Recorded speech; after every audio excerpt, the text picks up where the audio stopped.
धन्यवाद सभापति जी।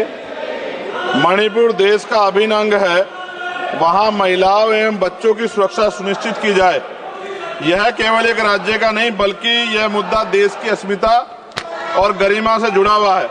अतः वहां शांति व्यवस्था बहाल कर महिलाओं एवं बच्चों को सुरक्षित माहौल प्रदान किया जाए। मणिपुर की घटना की वजह से अंतर्राष्ट्रीय स्तर पर देश की छवि खराब हुई है।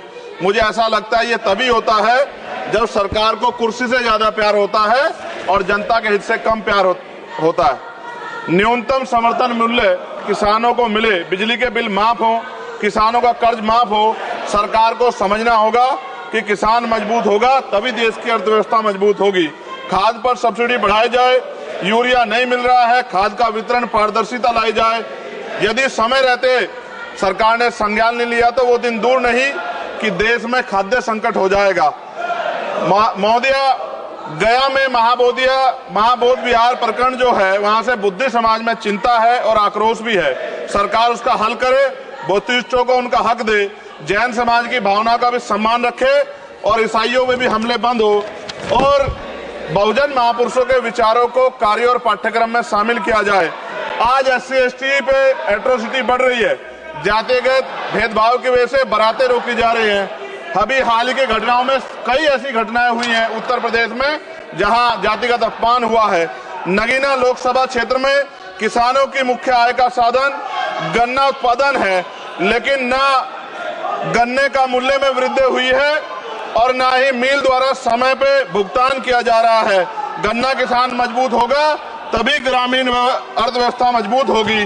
साथ साथ SC/ST का प्रमोशन में रिजर्वेशन नहीं दिया जा रहा है, उल्टा निजीकरण करके नौकरी खत्म की जा रही है, बैकलॉग नहीं भरा जा रहा है, पुरानी पेंशन बहाल नहीं की जा रही है।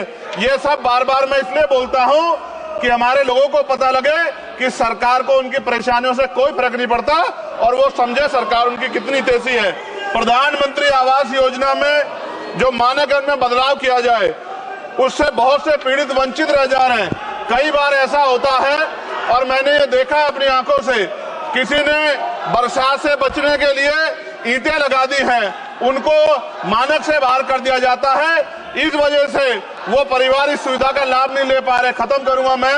इस वजह से उनके घर नहीं बन पा रहे और के 75 साल बाद भी लोगों पे घर नहीं है। शर्म की बात है। नगीना लोकसभा क्षेत्र में केंद्रीय विद्यालय खोले जाएं और जो पहले से संचालित केंद्रीय विद्यालय हैं उनमें किताबों से लेकर सभी आवश्यक एवं पर्याप्त सुविधाएं सुनिश्चित की जाएं ताकि क्षेत्र के बच्चों को गुणवत्तापूर्ण शिक्षा प्राप्त हो। और अंत में मैं खत्म करते हुए कहना चाहता हूं, अभी ईद का त्योहार आ रहा है, हम भी ये देखेंगे और देश भी ये देखेगा कि सरकार उनको कितनी मदद करा के उस आयोजन को, उस त्योहार को मनवाने में मदद करेगी, जैसे अन्य धर्मों को लगातार मदद कर रही है, क्योंकि भारत एक धर्मनिरपेक्ष राष्ट्र है। मोदी जी, खत्म कर रहा हूँ, खत्म करिए तो आवाज का हाल देख लो आप क्या करिए, कंप्लीट करिए प्लीज। भारत एक धर्मनिरपेक्ष राष्ट्र है, लेकिन मैं ऐसा समझता हूँ जिनकी सरकार है उन्हीं की बात होगी। मुसलमानों की, जैनों की, सिखों की, रविदासियों की और बुद्धिस्टों की जो आंदोलन कर रहे हैं और पुलिस लाठी मार रही है, मैं समय रहते चेतित कर रहा हूँ। सरकार को चिंता करनी चाहिए कि बुद्धिस्टों का अपमान ज्यादा दिन बुद्धिस्ट बर्दाश्त नहीं करेंगे। महाबोध विहार हमारा हक है और वो देना पड़ेगा।